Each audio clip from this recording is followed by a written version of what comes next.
2025 is here. Trump is about to take office, and that cannot come soon enough. We are here to tell you why, as well as to discuss so much more on today's first episode of Relatable of the Year. It's brought to you by our friends at Good Ranchers. Go to goodranchers.com. Use code Allie at checkout. That's goodranchers.com, code Allie.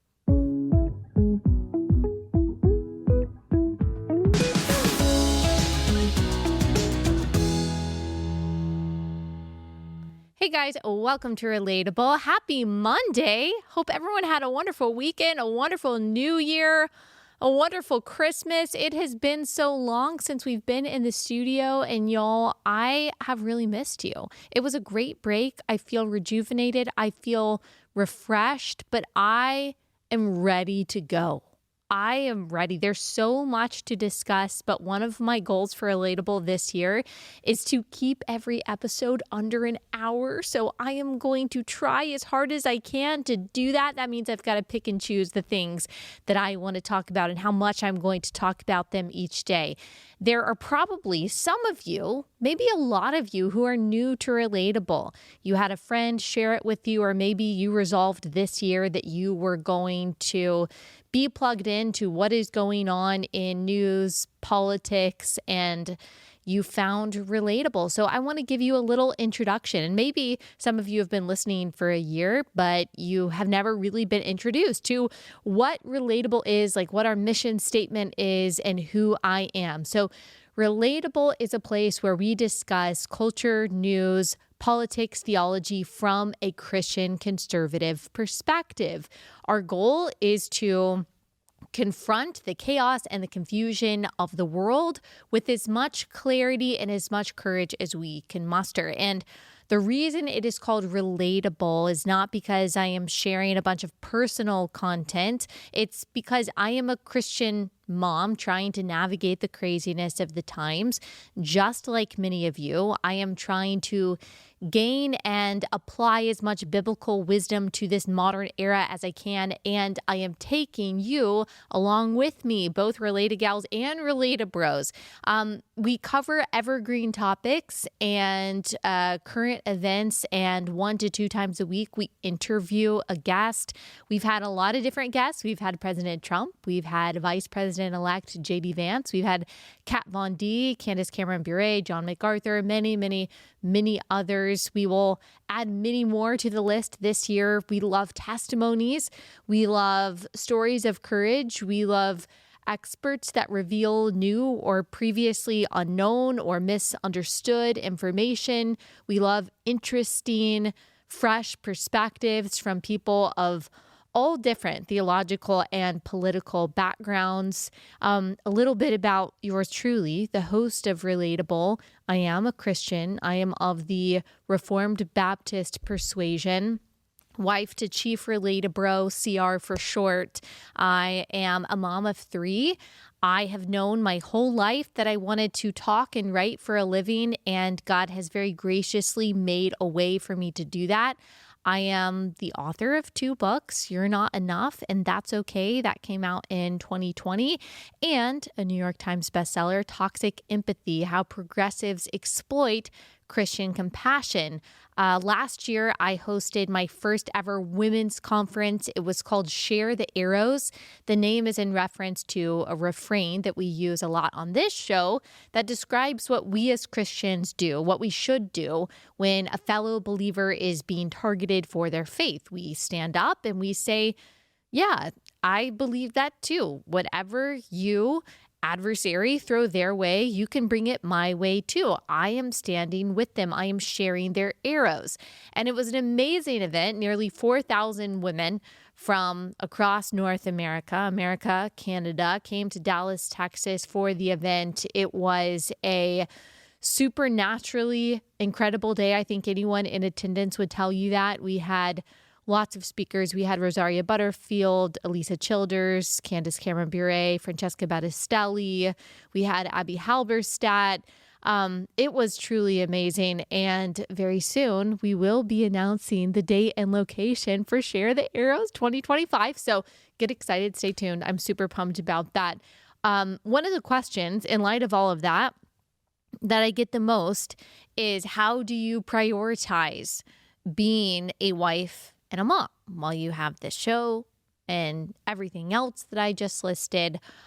When I started Relatable back in 2018, it was just me. I was recording, I was editing, I was posting, I was doing all of that. And then I got a producer. And now, thankfully, I have a whole team of people who makes this show. They make my speaking engagements, my social media, and everything else happen. We have producer Bree, who often comes on the show. Bree, say hello to everyone. Hello, everyone. Hi. She will be on the show today at the end as we talk about some more lighthearted things, but you will see her frequently. She is a favorite guest on the show. I come into the studio 3 times a week in the morning to record for about 2 hours. Then I go home. My husband and I work together full time. We operate kind of like small business owners. We bring our family along for the ride as much as we can, and we have a lot of fun doing it. And the Lord has blessed us immensely with the privilege of being able to do this together, and we're really grateful for that. My parents are also a big part of our lives, a big part of this show. My mom has shared her wisdom on the show a couple times, and my dad is a frequent guest. He's an audience favorite. Every time we go somewhere and he's there, he always has people coming up to him saying, "Oh my gosh, I love when you're on Relatable." And in fact, when we asked a lot of you what's something you want to see more of or see again in 2025 on Relatable, a lot of you said more conversations with your dad. So he will be here on Thursday. We will be discussing the H-1B debate, much more, Trump's presidency, all that. We talk about very serious, very controversial, hot button topics on this show in a way that is unique and sometimes can press buttons that we're not necessarily meaning to press. We only talk about things that we think need to be talked about. It's not about getting clicks. It's not about going viral. Either I want to talk about them or I feel that I need to talk about them. My goal is to not only equip and encourage Christians, but to persuade you and to inform you as much as I can. And we always try to bring it back to the character of God in every story that we are discussing. There are several sayings that you'll hear me say a lot the longer you listen. Relatable has many, many isms and mantras and alliterations. And one reminder that we repeat often is that God's eternal plan of redemption is always going off without a hitch. Nothing throws him off or takes him aback. He is sovereign. As Job 42:2 says, nothing can thwart his will. Romans 8:28 through 39 reminds us that God is working all things together for his glory and our good, even when we don't understand it. That passage that I just referenced in Romans 8, it ends this way: "For I am sure that neither death nor life, nor angels nor rulers, nor things present nor things to come, nor powers, nor height nor depth, nor anything else in all creation will be able to separate us from the love of God in Christ Jesus our Lord." Seasons change and presidents, administrations, they come and go, but the Jesus by whose birth we all count our years is still on his throne, and he will rule eternally. Hebrews 13:8. One of my favorite verses, Jesus Christ is the same yesterday, today, and forever. And it is against this backdrop of God's unchanging nature, his goodness, his love, his power, his sovereignty, that we talk about what is going on in the world. Jesus is coming back, but he is not here yet. So we occupy this physical space, this temporal world, because a God who does nothing arbitrarily or accidentally placed us here. And because he has called us to love our neighbors, to make better this tiny spot of eternity, this small speck of earth on which he's placed us, we have to care about the issues at stake, particularly these political issues. And social and theological issues today have all become political. Politics matter because policy matters because people matter. Politics affects policy. Policy affects people. People matter. They're made in the image of God, so they matter to him and they matter to us as Christians. So with that, let us get into what is happening in DC, what is about to happen with the Trump administration in 2025, why we should care, and the role that Christians play in all of this. But first, let me pause. Let me tell you about our first sponsor for the day. It's an awesome sponsor, and that is 7 Weeks Coffee. I am so grateful for my advertisers on this show. It is how you are able to listen to or watch this show for free. And I only partner with advertisers that are amazing. It's just one of the standards that I have. It's one of the qualifications.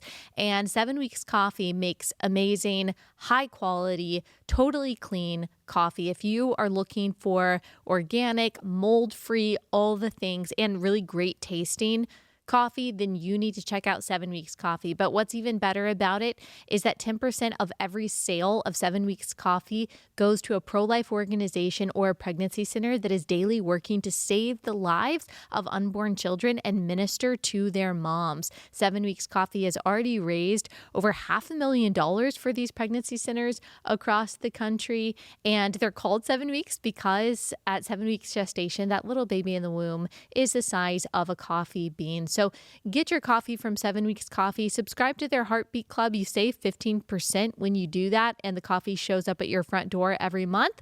Plus, when you use my code Allie, you get an extra 10% off. 7weekscoffee.com, code Allie.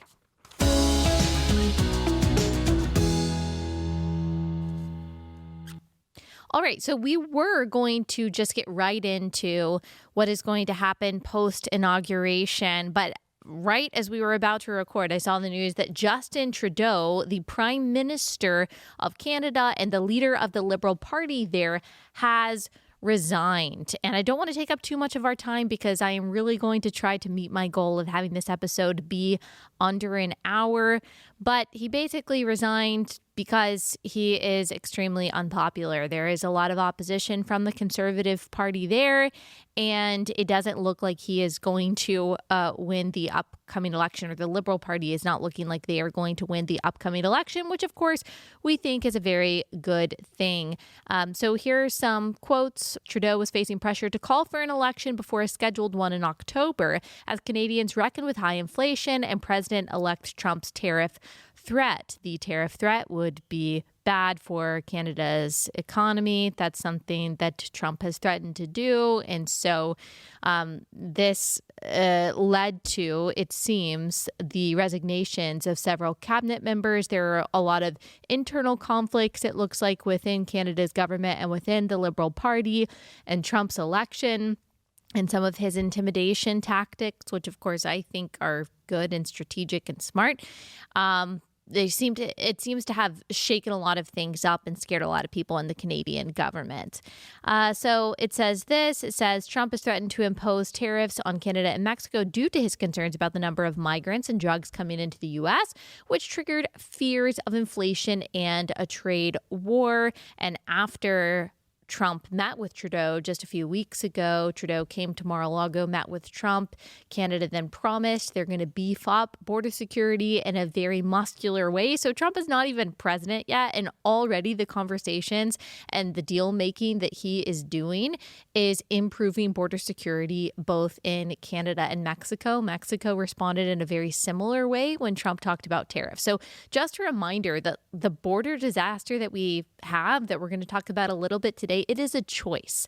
It's not some disaster that governments can't control. It is the result of a policy choice. And because now we have a president that believes in the strength of America and he is not afraid to flex America's muscles, countries are responding exactly how conservatives have said that countries respond when America is strong. But currently under Joe Biden, we have a very weak government, the way that we also did under Barack Obama.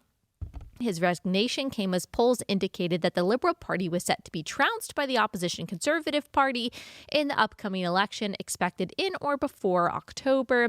Trudeau's decision to leave the post amid his government's deepening unpopularity is a far cry from the popularity he enjoyed when he became Prime Minister, when polls showed he boasted approval ratings above 60%.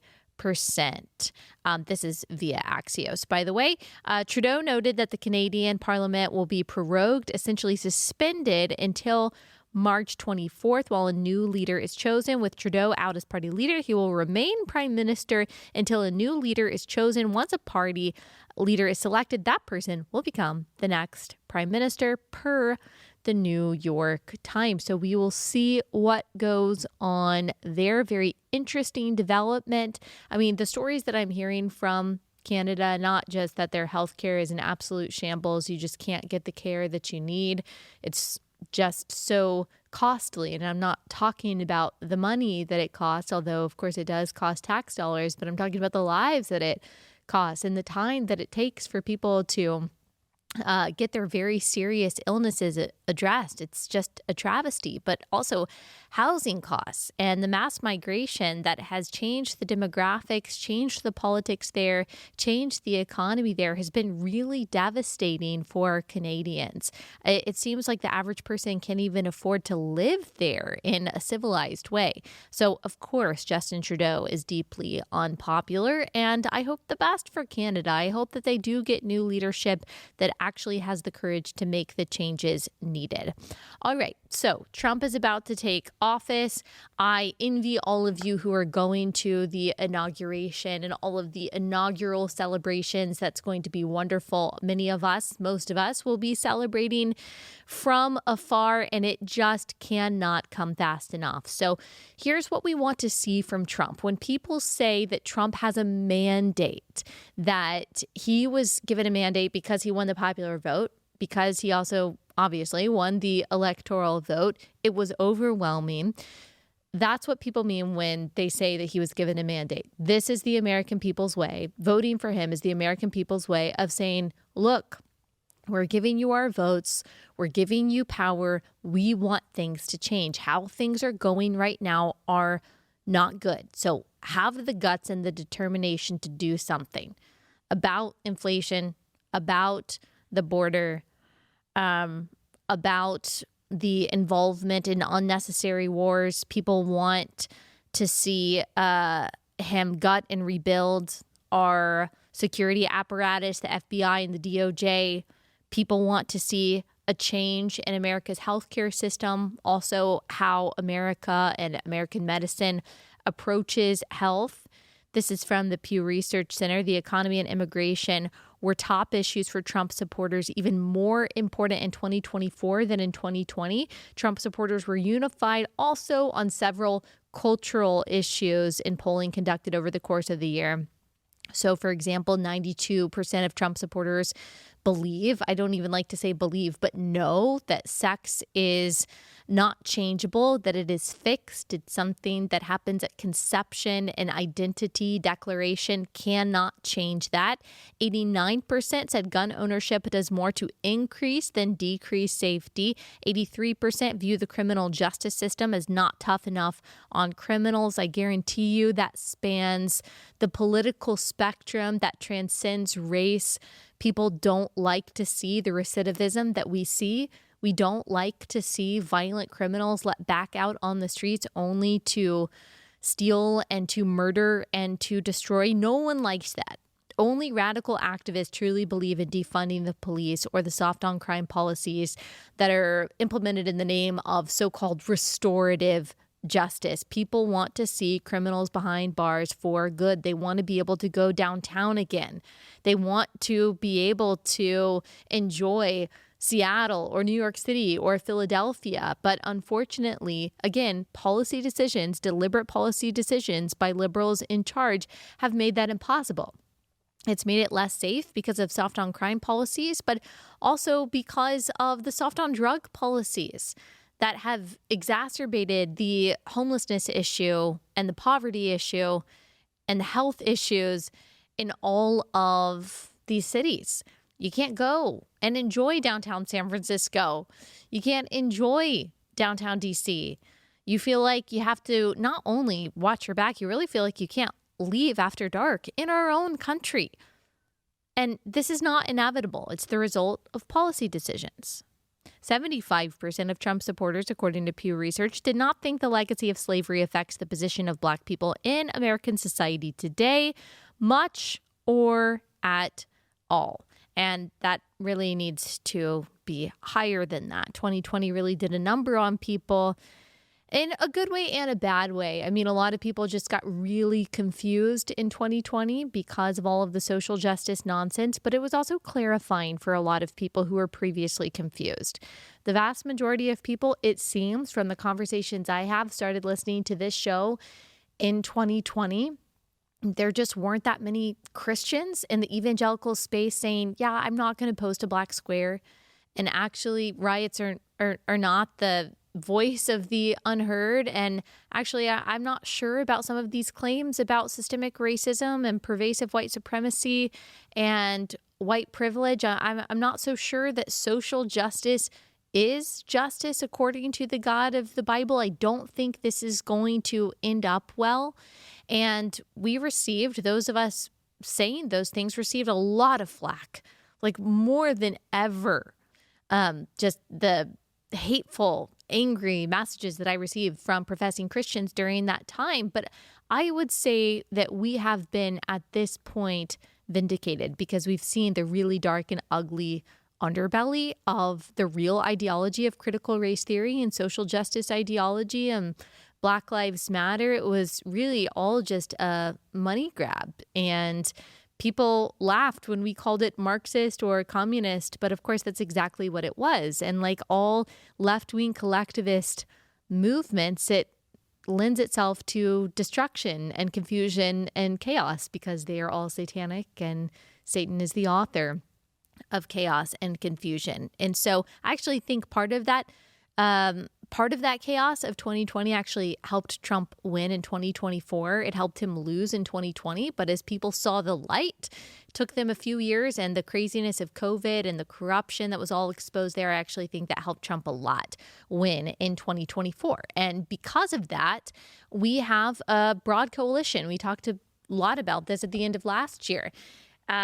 We have new people that we have brought into the fold on the conservative side, on the Republican side, that were not there previously, who don't share all of our values. We've got a lot of people in the Make America Healthy Again movement that I really appreciate and whose boldness is an example to us all. I have learned from them. I am so thankful that these people have been given positions of influence and authority, not just in the Trump campaign, but also potentially the Trump administration.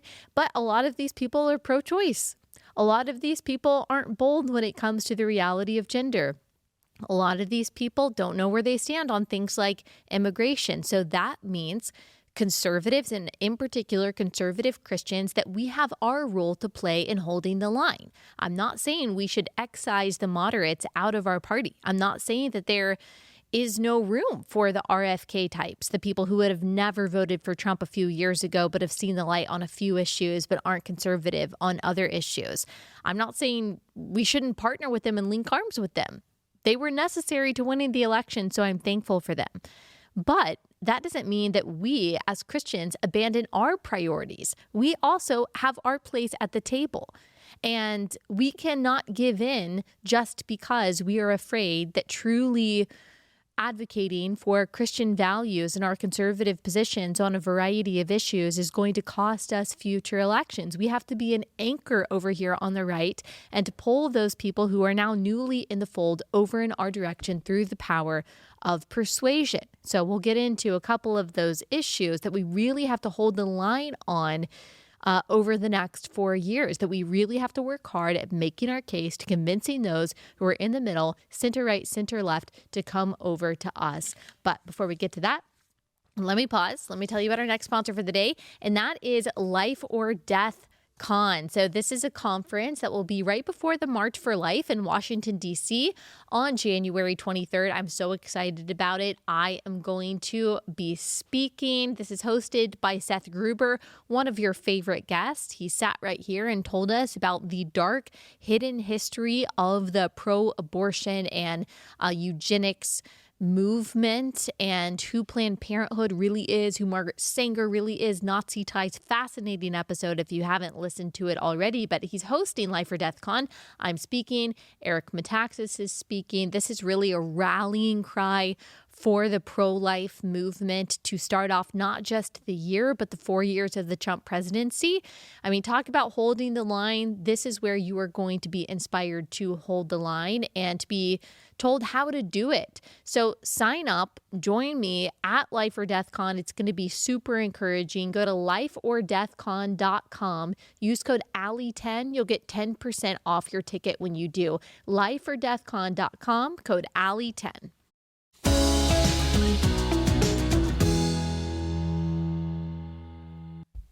Speaking of life or death, one of the biggest things that we are going to have to hold the line on as Christians in the Trump administration, not that we are in the Trump administration, but when it comes to the Trump administration and the policies that they will be putting forth, is abortion. You will remember during the campaign, Trump was very wishy-washy on abortion, and some of us raised a respectful ruckus and said, oh, I don't like what he's saying about Amendment 4, that he doesn't know how he's going to vote for it. Amendment 4, you'll remember in Florida where Trump has a residence, where he was voting, that would have allowed abortion through all 9 months in the state of Florida, whereas previously they had, and they do still have, because Amendment 4 didn't pass, a heartbeat bill that says, sorry, once you detect a heartbeat, you're not going to be killing this baby. And Trump originally said, oh, well, I don't know. I think heartbeat bill, that's too soon. I don't know how I'm going to vote. But a lot of people said, whoa. Really? That's your stance, President Trump? And thankfully he backed down and he said, yeah, I'm going to vote no on Amendment 4. That goes to show the Christians do have influence in his administration, had influence over his campaign. And of course, that wouldn't have been the case with Kamala Harris. So even though Trump isn't as pro-life as I am, as I would like him to be, I know where pro-lifers can have influence. And it wasn't going to be in a Kamala Harris presidency, the most pro-abortion candidate we had ever had. Just as a reminder, here is Trump on abortion. Shot one. Will you restrict the availability of abortion pills when you're in office? I'll probably stay with exactly what I've been saying for the last 2 years, and the answer is no. You commit to that? Well, I commit. I mean, do things change? I think they change. So he didn't want to commit to saying that, and we'll see what happens, but the abortion pill is responsible for a huge percentage of killing image bearers of God every year. And that's where, Catholic J.D. Vance, pro-life Catholic J.D. Vance, staked his position too when he was campaigning. Of course, he wasn't going to disagree with Donald Trump, but said, yeah, we support the legality of the abortion pill. And if we truly believe that these babies are made in the image of God, if we believe that they are just as much human as you and I are, and they are scientifically, then of course we don't believe in legally being able to poison them and kill them with the abortion pill. And you are going to hear a lot over the next few years. You thought this propaganda was done. It's not done. You're going to be hearing a lot over the next few years from the pro-abortion lobby that any restriction on abortion is going to restrict miscarriage care. We don't have time today to go into all of the facts and the data and the debunking of that. We have done so many episodes on that topic. All you have to do is type in a topic, type in a guest that you want to hear about on Relatable, type in the guest or the topic name and Relatable in the search bar of wherever you listen or watch, and something will probably come up. We've got a ton of episodes on that topic. We've talked about abortion maybe more than any other subject, but you just need to be aware that that toxic empathy propaganda is going to come down the pipeline. And restricting the purposeful, intentional killing of unborn children does not legally restrict miscarriage care. So just understand that. Read Toxic Empathy if you haven't already. If you just want to read the abortion chapter, you can listen on Audible. You will be fully prepared for all of those arguments. So when we're looking at any indicators of what the Trump administration will do or will be like when it comes to abortion, we can look at some of his appointees or some of his nominees. We've got RFK Jr., who of course we like in a lot of ways.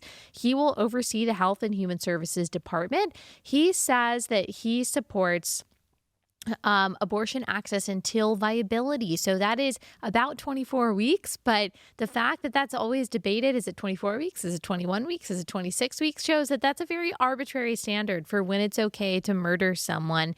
He has also argued for a national ban after 15 weeks of pregnancy. He walked back that stance. So again, very wishy-washy. You'll remember he's a lifelong Democrat. He is pro-choice at heart. I don't think that he is gleeful about abortion the way Kamala Harris is, but he's pro-choice, as is President Trump.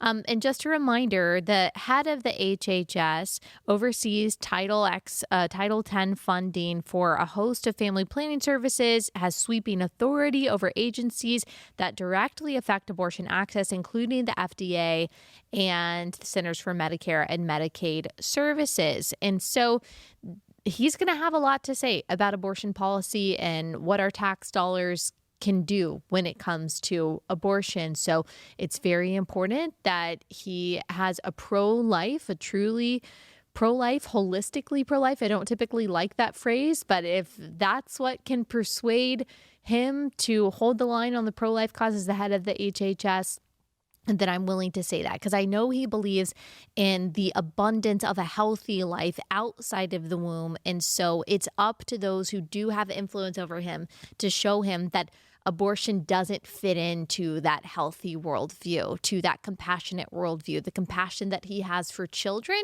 should extend to the children injected with poison and dismembered inside the womb. Is he an upgrade from Xavier Becerra, who is our current HHS, who was the Attorney General of California and who has been rabidly pro-abortion, raking in money from Planned Parenthood for decades? He absolutely is.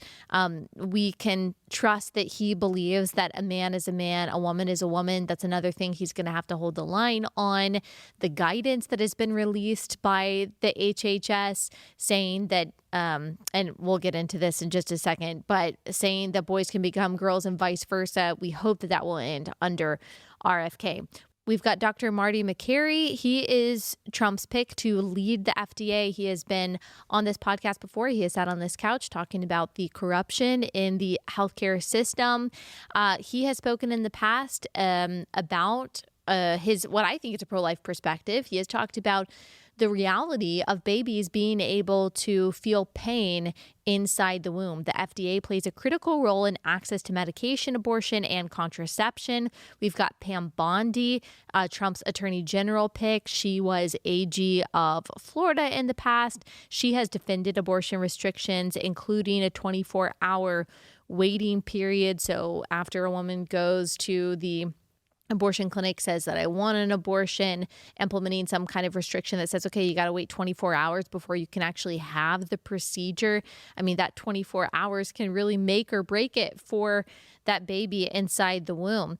Her nomination is being celebrated by abortion opponents. It's being denounced by the demonic pro-abortion lobby. So I would say that that is a good sign, because right now, under our current AG, we have people who are being prosecuted under the Obscure Face Act. So people who are blocking entrances to these murder mills, these abortion clinics, like 74-year-old Joan Bell, they are going to prison for a long time, but not the people inside the clinics that are actually doing the violent murdering of the babies. That is called calling evil good and good evil. That is the definition of injustice. So we can trust that that is going to come to an end. And we are hoping and praying for a pardon for all of those who have been prosecuted and imprisoned under the FACE Act. We've had at least one of those who have been, who was in prison on this show, Herb Garrity. And so we are hoping for all of their releases. We've got Dr. David Weldon, Trump's pick to head the CDC. He's got a strong record of supporting the rights of the unborn, religious conscience rights. The CDC collects and monitors abortion data across the country. And so this is also an important role when it comes to abortion. So I think we've got reason to believe that things are going to head in a pro-life direction. Now, what Congress is going to do and what Trump will actually sign when it comes to federal legislation, I'm not totally sure. But I am feeling much better about the direction of this country when it comes to these federal agencies than I would be if Kamala Harris was president, of course. But we have to do everything we can with the influence that we have to make it very clear to the Republican Party that if you want to win elections, you have to move in a pro-life direction. We've got a little bit more on this when it comes to LGBTQ issues, immigration. Let me pause and tell you about our next sponsor, and that is Adele Natural Cosmetics. I absolutely love Adele. I use their skincare every day. I think my favorite, I always change what my favorite product is, but my go-to product that I can't go anywhere without this. I always have to travel with it, and that is the essential oil-based cleanser. I was like you, and I used the, sudsing, harsh soap, chemical-laden face washes, thinking that that's the only way for my face to get clean. I was really skeptical if I could use an oil-based cleanser and all my makeup, especially my studio makeup, would actually come off. Would my skin be actually clean, or would I start breaking out because my skin would be too oily? That was never a problem. My skin is really clean, and I think it's better moisturized and more even than ever. All of their products are completely holistic, totally natural. This is a family-owned, unapologetically Christian company. They also make really clean cosmetics. I really like their highlighter, their glow sticks. I use their lipstick all the time. They have lots of different shades. And again, this is all natural. Go to AdeleNaturalCosmetics.com. Use code Allie, and when you do, you get 25% off your first time purchase. AdeleNaturalCosmetics.com, code Allie.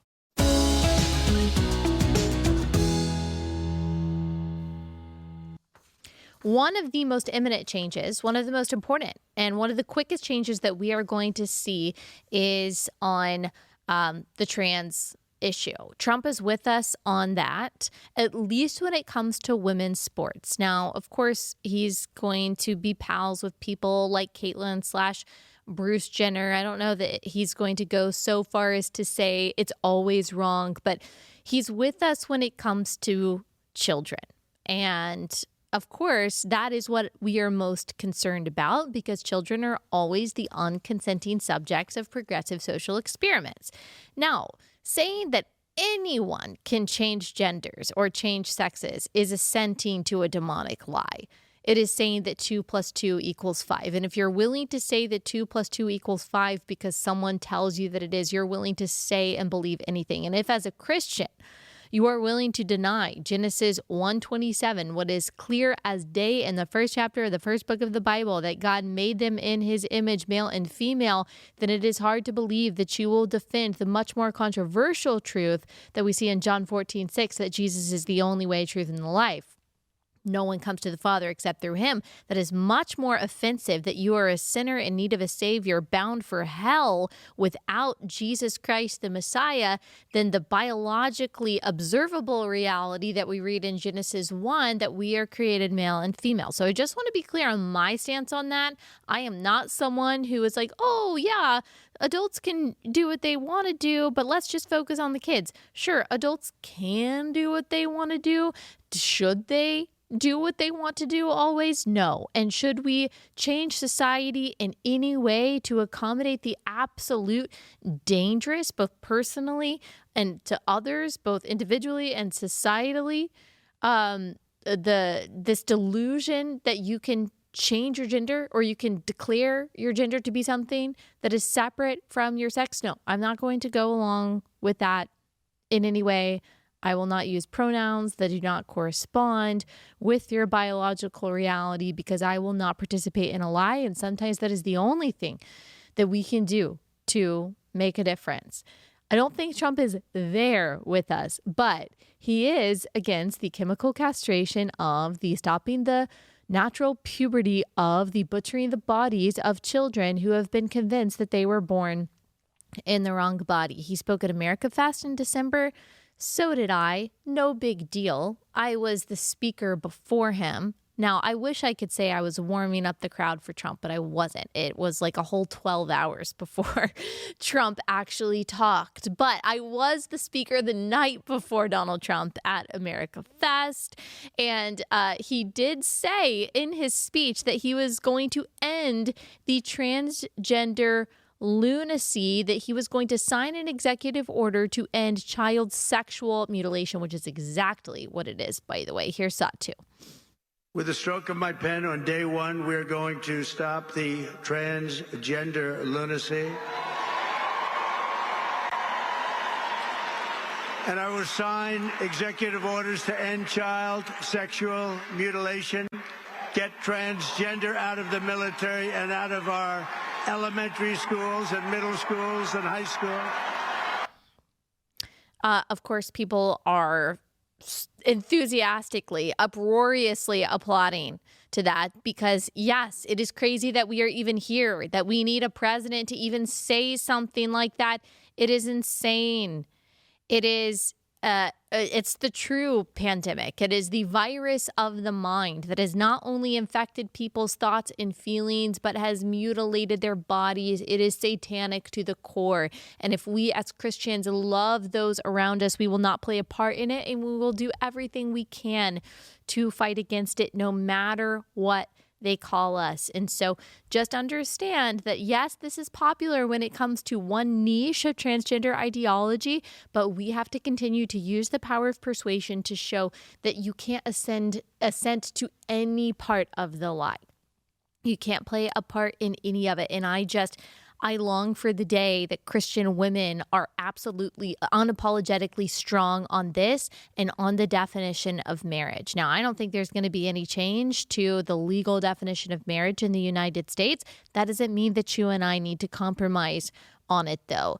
Trans women are women is the same nonsense math as love is love. And again, it goes back to Genesis 1:27. And if you can't be convinced of Genesis 1:27, I don't think that you're going to be convinced of the rest of it either. So those are the things that we need to hold the line on. When it comes to immigration, most people are with us, at least when it comes to the top priority, which is deporting as fast as possible the most violent criminals and securing the border so they can't come back in. And the punishment needs to be brutal. If we are talking about people who have no right to be here and they are committing additional crimes in addition to being here illegally, the punishment needs to be brutal. And they need to be deported immediately. And thankfully, we've got border czar Tom Homan, who I think will do everything that he can to execute on that. Here's Top 3. Day one will be ICE officers across the country will be out on the streets. Right out of the gate, President has made it clear, and I've made it clear, the priority right out of the gate is public safety threats and national security threats. And there's plenty of them to find.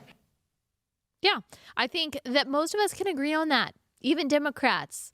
It's hard to find a Democrat, I think. I mean, maybe they won't talk about it out loud, but if you were to sit down with them over coffee and say, so like, do you think the illegal immigrant terrorists should stay or go? I think most of them are going to say go. So I actually think this could be something to unite the country. Probably a lot of Democrats and liberals won't like the deportations. If you've actually got ICE officers out there rounding people up and deporting them, you will have some crazy people like defending the terrorist or the would-be terrorist, the national security threat. But most people, even if it's just secretly, are going to say, yeah, I'm really glad for that. But then you're looking at all of the people who are here legally who should all go home. Because America is not just an idea. It's not just an experiment. It is a sovereign nation. It is a place. It is a homeland for people. And we have a right to decide who comes in, legally or illegally. There should be no illegal immigration, whether it's visa overstays or whether it's people crossing the border to the north or to the south. That should absolutely never happen. The border should be so secure that they're so disincentivized from trying to make that dangerous trek because they know that they are most likely going to be unsuccessful. But we should also have a say in who comes in legally. That is the right of any sovereign nation, not just America. That's the right of England. That's the right of Germany. That's the right of South Korea. That's the right of Zimbabwe. That's the right of India. Without that right, you are not a sovereign nation. If you're not a sovereign nation, you don't have true citizenship. If you don't have true citizenship, then you don't have any enforceable or protectable rights. And that puts everyone at risk, especially the most vulnerable. Our immigration system, mostly because of illegal immigration, but also because of abuses like of the H-1B system, is completely in chaos. And America wants Trump to fix that. There was a huge debate over H-1Bs on X over the holidays, and we won't get into all of that today. I will have my dad on and we will talk about it a little bit more. Elon Musk versus those of us who I would say are more conservative on immigration than Elon Musk. Trump saying we need these H-1B visas to get more workers over here from India. Vivek Ramaswamy saying, yeah, it's awesome. American culture sucks. Indian culture is great. What?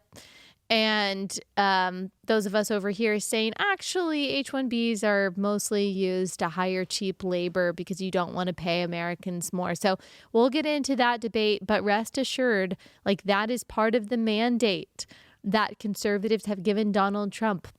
Get rid of illegal immigration, but also put a cap on legal immigration, because we have seen the shift that legal immigration has caused in places like Canada, has caused in places like Londonistan.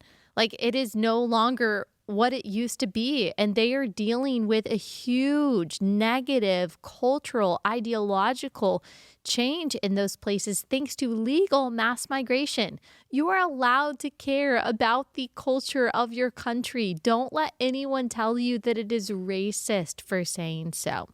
So we'll get into more of that, not only with my dad on Thursday, but also tomorrow. We are talking to a reporter from GB News that is going to talk to us about the Rotherham scandal, and that is the Pakistani Muslim gangs that have been for decades grooming and, I hate to be so graphic, but gang raping young British girls, and the massive cover-up by the British government.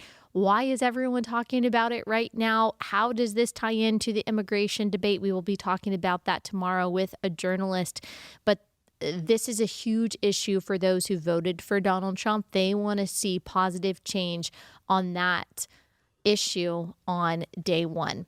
All right, just a couple other things to discuss as we close out this episode, but let me tell you about our last sponsor for the day, and that is Every Life. I love Every Life. They are the diapers that we use in our home. Totally clean ingredients made from premium materials, 12-hour leak protection. And I will tell you that has never been a problem. They work really, really well, even overnight. This is a pro-life diaper company. All of their money, all of their efforts go towards helping moms who are pregnant and ensuring that everyone, even within their company, who is either adopting or having a baby, that they are well taken care of. You can buy through their website when you're buying your diapers, a Buy for a Cause bundle that will send much needed resources to pregnant moms who are in need via pro-life organizations and pregnancy centers. I really, truly love these diapers, but I love even more that they have a heart for life when so many diaper companies, unfortunately, are pro-abortion. Go to everylife.com, use promo code Allie10, get 10% off your first order today. That is everylife.com, code Allie10.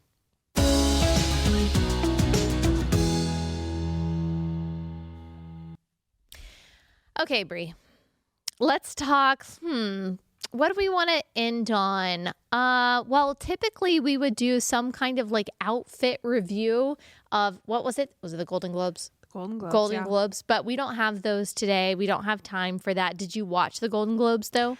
I only saw clips on X, and I saw some outfits. Okay. There was a man in a beard in a dress. I know that for sure. Typical. I didn't see that. Yeah, that happened. I saw the roast at the beginning. Nikki Glaser, yeah. I had seen one of her roasts in the past. I mean, it's explicit, so I'm not recommending it. But for the style and for the art form that it is, I think that she did a good job. She's pretty good. I've seen some of her other clever. stuff. Yeah, she's clever. I know people make fun of female comedians. I think she's a good one. No, I mean, she's funny if you like that kind of humor. Yeah. Now, was she as good as Ricky Gervais from a couple of years ago? But no one can be. No one can be. And he went down in flames too, or he went out in flames. Yeah, he was like, I don't even care if you never book me again.